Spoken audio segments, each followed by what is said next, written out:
Bandeirantes acontece.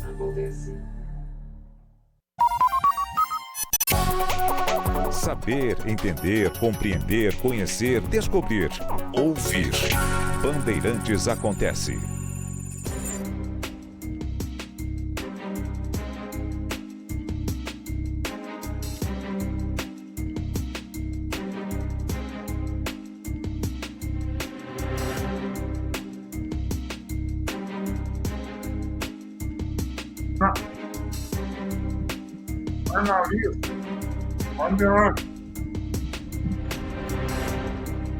Trump e Xi Jinping conversaram e o ponto alto da conversa foi o convite de Trump para que Xi Jinping visite os Estados Unidos e o convite de Xi Jinping para que Trump visite a China.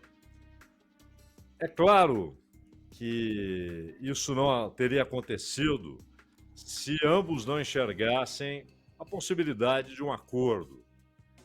Mas que tipo de acordo? Não é apenas sobre tarifa. Eles não fariam 2 reuniões com visitas recíprocas se fosse apenas para discutir tarifa comercial. Claro que não. Isso está razoavelmente acertado, né?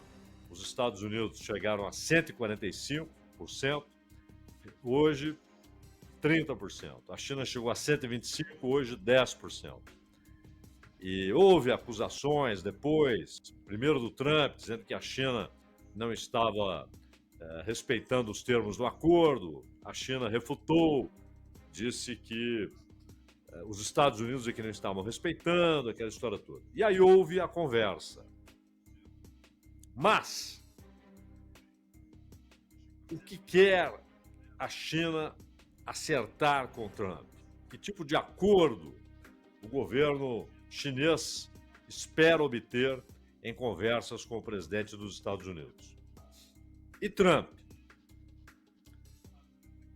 mesmo sabendo que não ele apenas pessoalmente, mas o fato de ele representar setores militares, econômicos e políticos nos Estados Unidos que enxergam a China como o grande oponente a ser enfrentado e o país a ser detido em seu desenvolvimento econômico.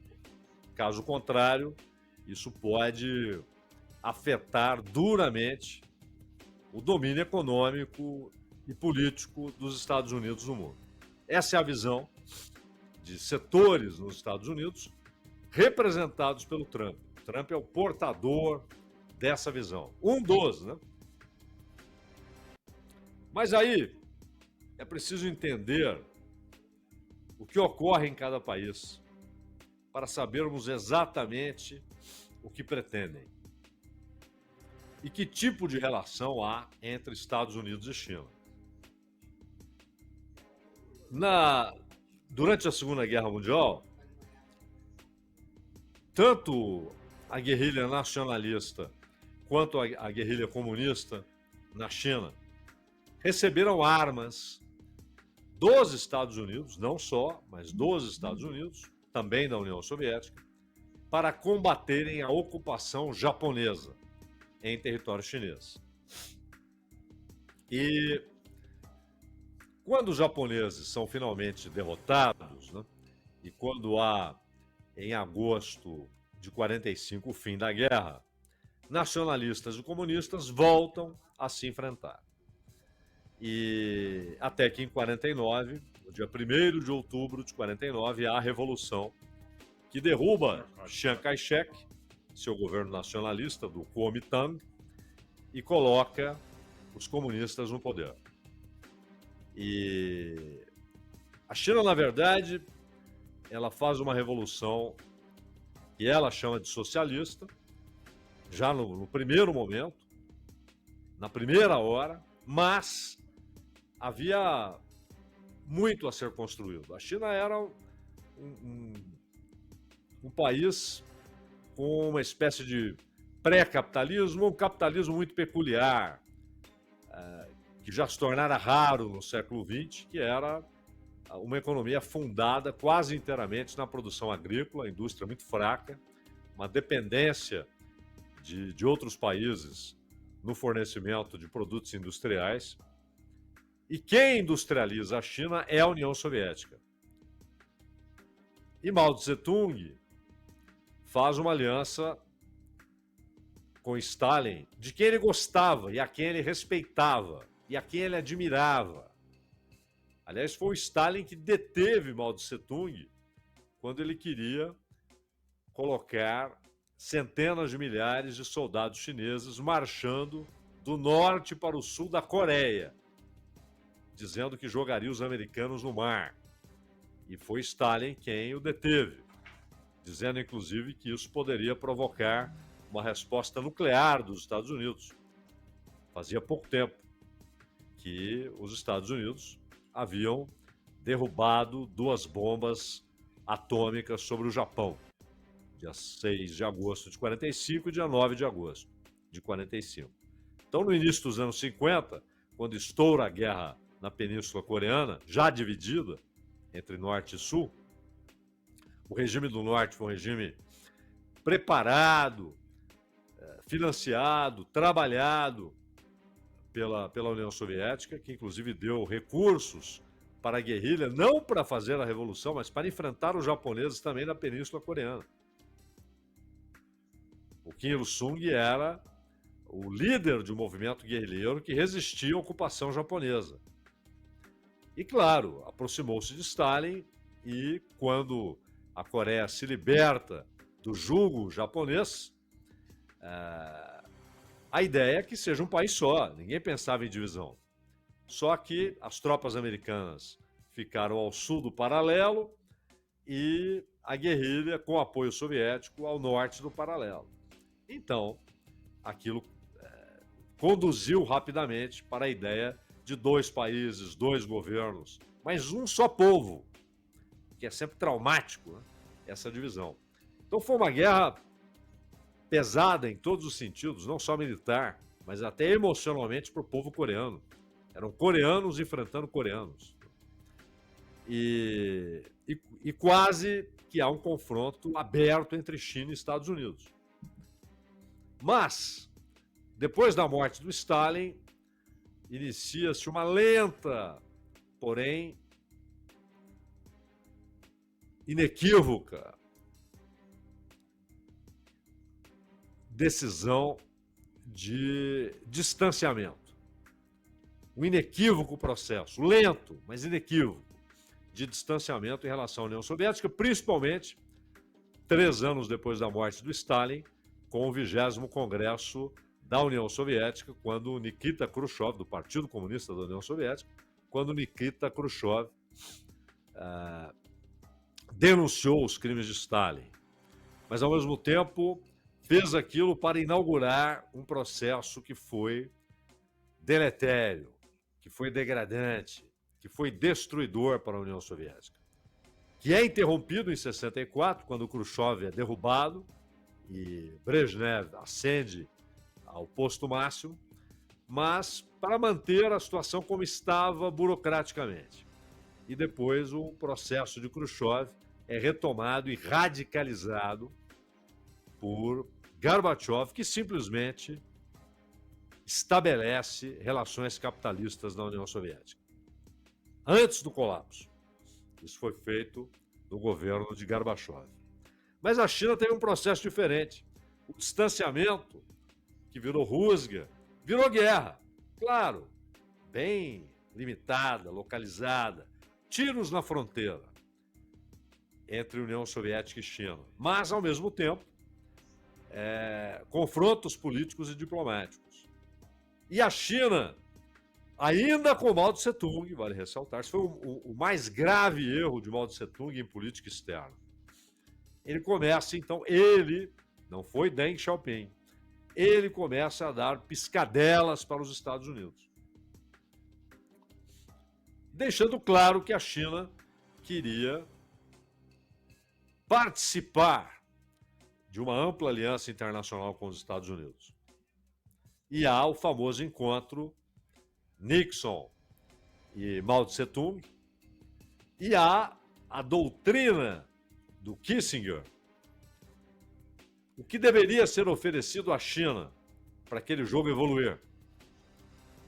Ofereceram assento permanente no Conselho de Segurança da ONU, substituindo Taiwan, além do reconhecimento dos Estados Unidos, e com isso vários países seguiriam os Estados Unidos, como aconteceu.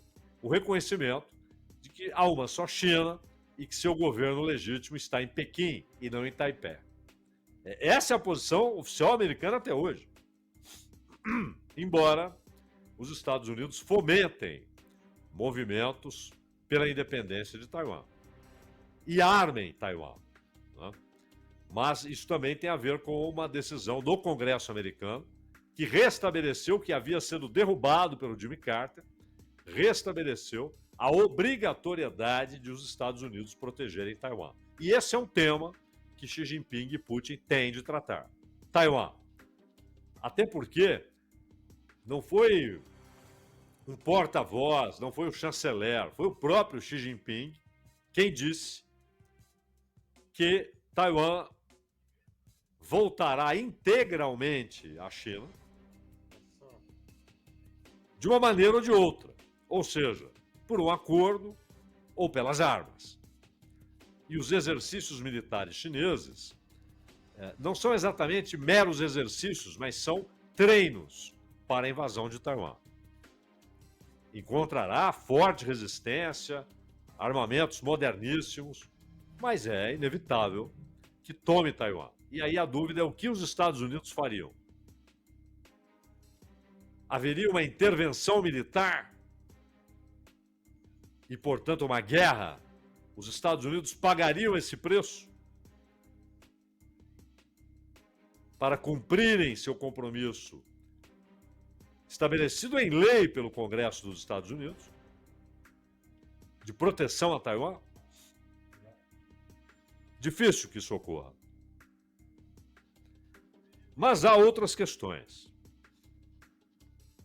Depois da Segunda Guerra, com o Fundo Monetário Internacional, Banco Mundial, com os acordos de Bretton Woods, o sistema estabelecido no mundo capitalista, com a Europa devastada, precisando ser reconstruída, ele é inteiramente comandado pelos Estados Unidos, que ergue a Europa com bilhões e bilhões de dólares, com o Plano Marshall, com investimentos diretos públicos e privados, com o financiamento da reorganização das forças militares europeias, com a reorganização do sistema bancário e financeiro da Europa.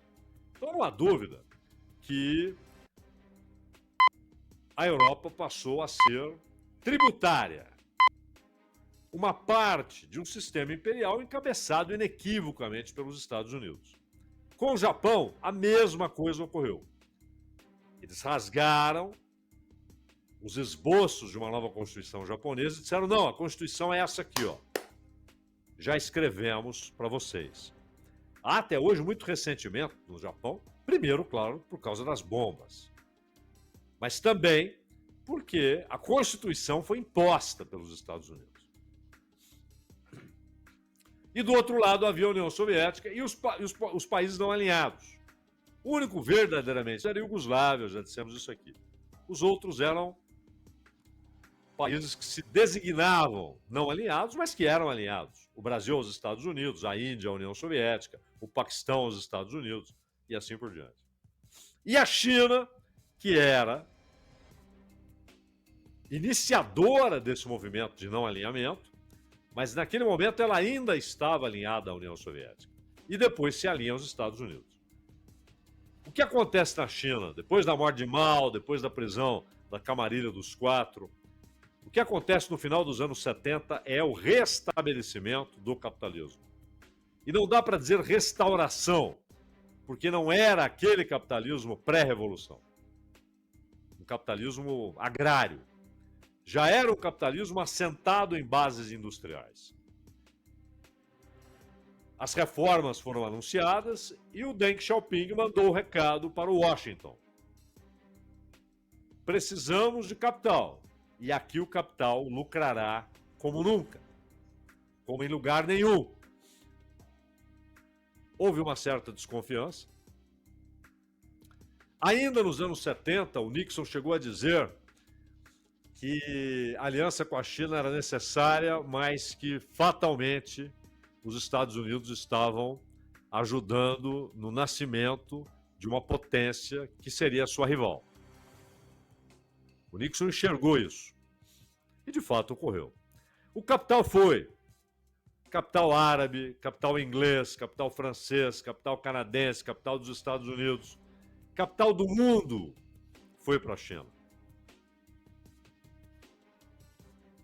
E para se ter uma ideia, o que fez a China? O Ford, o Volkswagen, quer se instalar aqui? Traga a sua tecnologia, sua experiência, seu conhecimento, seu modo de administração, mas não precisa trazer o dinheiro. Nós bancaremos todo o custo da instalação.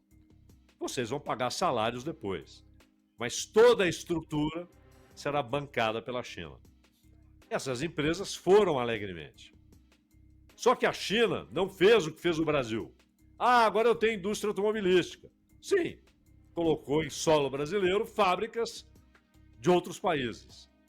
A China não. Ela capturou aquela tecnologia. Ela capturou aquele modo de produção e passou a fazer. Mas não o Estado. A China criou a sua própria classe capitalista. A China é hoje o segundo país com mais bilionários no mundo, só atrás dos Estados Unidos.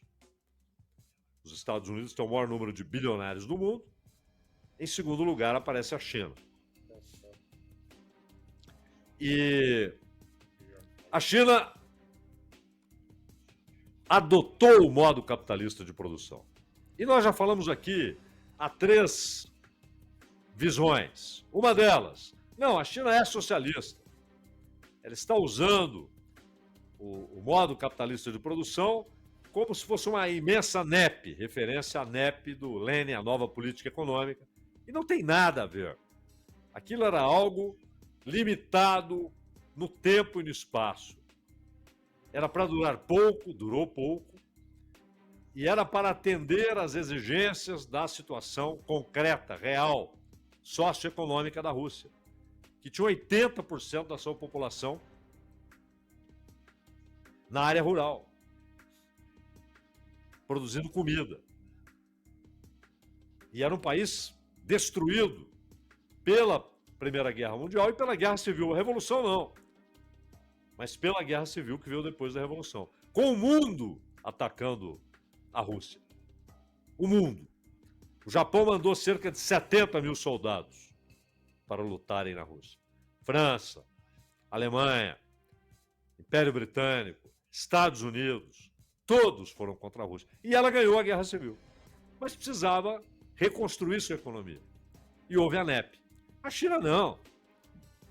Tem nada de NEP, tem nada de temporário. É um sólido, muito bem elaborado sistema de produção capitalista. O modo de produção é capitalista. As relações de trabalho são capitalistas. Há mais-valia nessas relações entre capital e trabalho.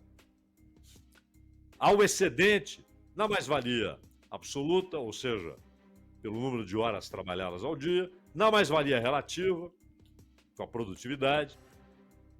E todo o excedente de trabalho e de produção de riqueza não fica com os trabalhadores.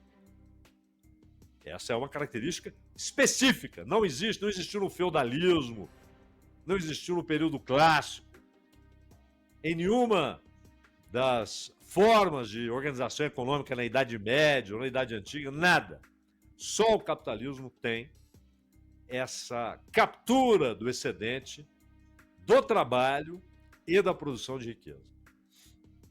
É específico do capitalismo. E na China há. E a China passou internacionalmente a fazer movimentos que estão plenamente desenhados 4 horas. nos 5 itens escritos por Lenin, caracterizando o imperialismo, que ele chama de fase superior do capitalismo. E uma fase inevitável. O capitalismo inevitavelmente produz monopólio e imperialismo. Mas ao produzir monopólio e imperialismo, obrigatoriamente ele produz os dependentes, ele produz os subcapitalistas, ele produz a pequena atividade ou pequeno empreendimento capitalista que se torna refém do capital financeiro, que é a fusão do capital bancário com o capital produtivo. Tudo isso está na China. Há 5 bancos chineses, o 5º deles dedica-se exclusivamente a financiamento interno. Os outros são todos maiores que o JP Morgan. O JP Morgan tem pouco mais de 3 trilhões de dólares em ativos. É uma imensidão de dinheiro. O maior dos chineses tem mais de 6 trilhões de dólares. Claro que, juntando todos os bancos dos Estados Unidos, você tem mais ativos. O sistema bancário americano é maior do que o chinês. Mas não há nenhum banco que se compare a esses 4 chineses que financiam a ação chinesa no mundo, a ação econômica. E não é apenas buscar comida e minério. É buscar locais para a acumulação do capital, que é o objetivo final do capitalismo, é a acumulação. E o enfrentamento também inevitável, faz parte da sua natureza, lutam contra isso, mas é uma luta inglória, para tentar deter a diminuição da taxa de lucro. E a expansão é fundamental. Novos mercados, você vai expandir as suas fontes de acumulação de capital. Seja com produção, seja com papel de governos pelo mundo. A globalização serve inteiramente ao modo chinês de produção, até porque a China ela tem uma capacidade produtiva extraordinária, tudo muito novo. A mais alta tecnologia está empregada em tudo, na indústria, nos transportes, na produção de energia. Nenhum país se compara em termos de produção de energia, de investimento em produção de energia. E para os Estados Unidos, essa disputa tornou-se muito difícil. E, por outro lado, enquanto a China se industrializava rápida e pesadamente, a Europa Ocidental e os Estados Unidos se desindustrializavam. Então o Trump representa exatamente a parte do capital que quer essa reindustrialização. A volta desse capital produtivo para produzir nos Estados Unidos. E os operários, que hoje nos Estados Unidos a renda média é a mesma de 1978, renda média. Há muito emprego? Mas emprego em setores que não pagam os salários que a indústria paga. E por isso os operários, a população daquelas regiões de produção industrial, os cinturões industriais que viraram cinturões da ferrugem, ali a maioria vota no Trump, porque ele chega e diz: vou trazer de volta a indústria e o seu emprego na indústria, com aqueles salários que só a indústria paga.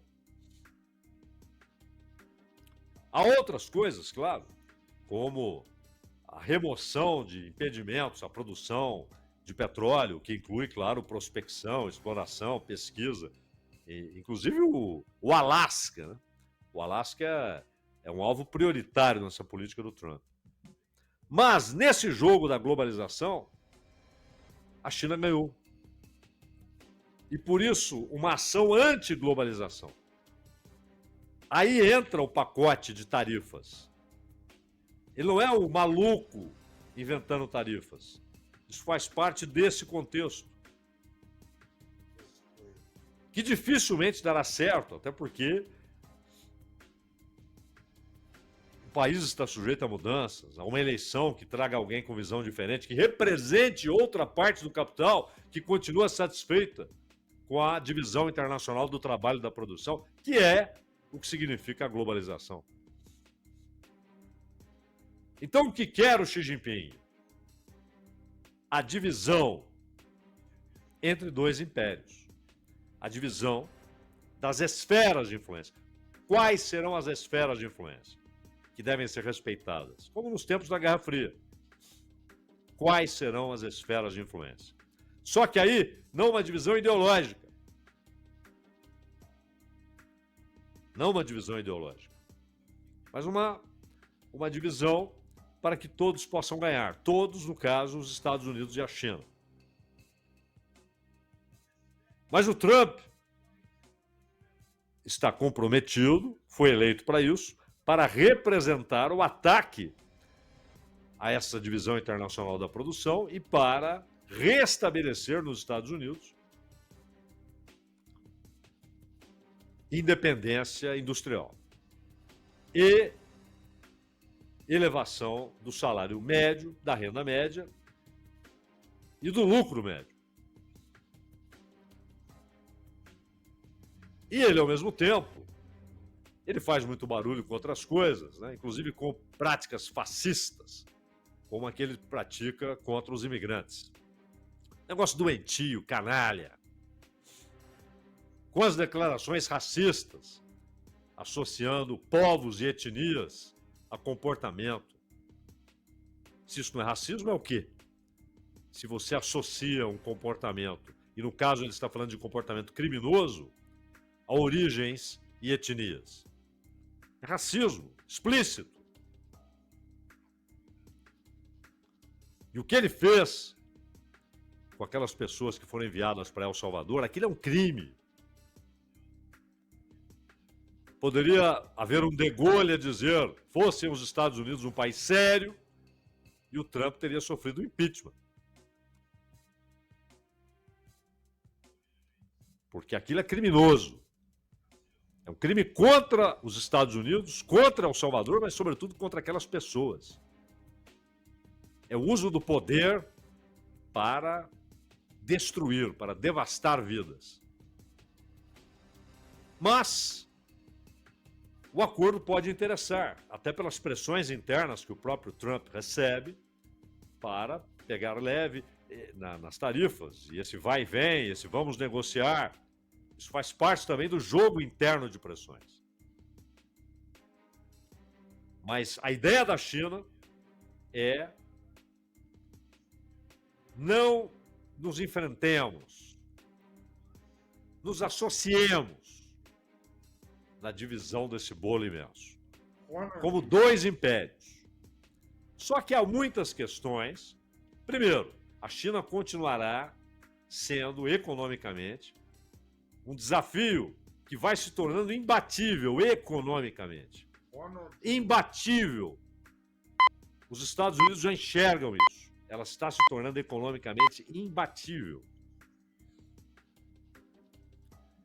Mas resta o jogo político e o jogo militar. Inclusive a questão de Taiwan. Enfim, se estiverem dispostos, Trump e Xi Jinping poderão passar dias conversando a respeito desses temas, meu caro Ronald Mendes.